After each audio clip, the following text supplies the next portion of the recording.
Have a deep meaning. The crescent moon was sort of an exotic symbol at the time, and Henry Plant would have been reading books like Arabian Nights and wanted this building to be one you would remember. You can enjoy the museum at just $10 for adults and $5 for kids. For a family of 4, it would be about $30 total, and you can get free audio guides. And if you're looking for an even better deal, how's this? The first Friday of every month, you can get into the museum from 5 to 7 for free, plus you get snacks and wine. In Tampa, I'm Adrienne Pedersen, News Channel 8. And of course, that first Friday Adrienne was just talking about is tonight. And this holiday season, you may want to try the popular Victorian stroll that takes place at the museum as well. Just moments ago, we got some video into the newsroom from Tampa. Our photojournalist Peter Mesa was at Boniker Drive, where a shed was badly damaged by the weather this afternoon.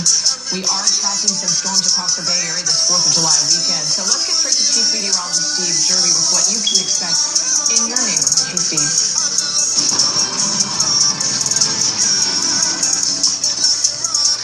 Hey, Jen, as you mentioned, we've seen some strong thunderstorms this afternoon and severe at some points with large hail and certainly some very strong wind gusts, which likely caused some of that damage. 87 degrees here at Frenchie's in Clearwater Beach. Now, as we go forward with the holiday weekend, the July 4th forecast at 10 a.m., 85 degrees, partly cloudy skies. 93 at 4 p.m., possibility of mostly afternoon thunderstorms, and they can carry into the early and even possibly the late evening hours. 84 degrees, so we'll leave that possibility into the fireworks forecast. They will dissipate late evening. By the pool, looks like on July 4th, you'll have very hot, sunny weather early, but that possibility of developing thunderstorms with highs in the low 90s. Today we had 91 degrees for a high by comparison. Thunderstorms still mostly erupting along the sea breeze today. You can see the activity, and of course all the lightning strikes, the little white dots here. That's a flood advisory for the heavy rain. A couple of inches of rain means local flooding. This is all kind of filling in here. These thunderstorms you can see very active across the central part of Manatee and also Sarasota County. Probably some small hail earlier. This is probably weakened right now. You can see possibly a little bit still west of Mayaca City, east of I-75. And then farther north too, there's another flood advisory because the storms just aren't moving very much. Usually they'll kind of scoot out of the area. Today they're just developing, raining, and falling apart. So you're going to get 2, possibly 3 inches of rain, potentially for a brief period, some small hail as well. Severe thunderstorm for the Fort Myers area. Some of these may continue to kind of crawl up that sea breeze boundary. As we showed you in the southwest part of Polk County, these two are very strong storms.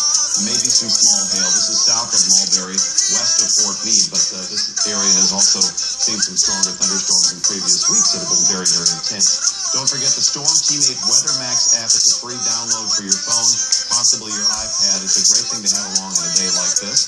83 degrees at 9 p.m., 78 degrees at 7 a.m., 93. These are feels like temperatures, 100 degrees, feels like in Clearwater. Some of the inland areas have cooled off, but look at Northport there.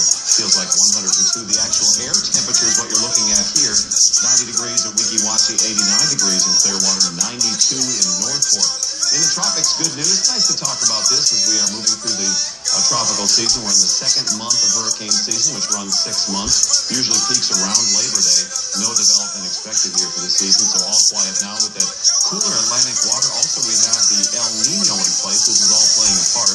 As we look at July hotspots, the Gulf tends to heat up very quickly, so we tend to see tropical development here because of the warmer waters and also down in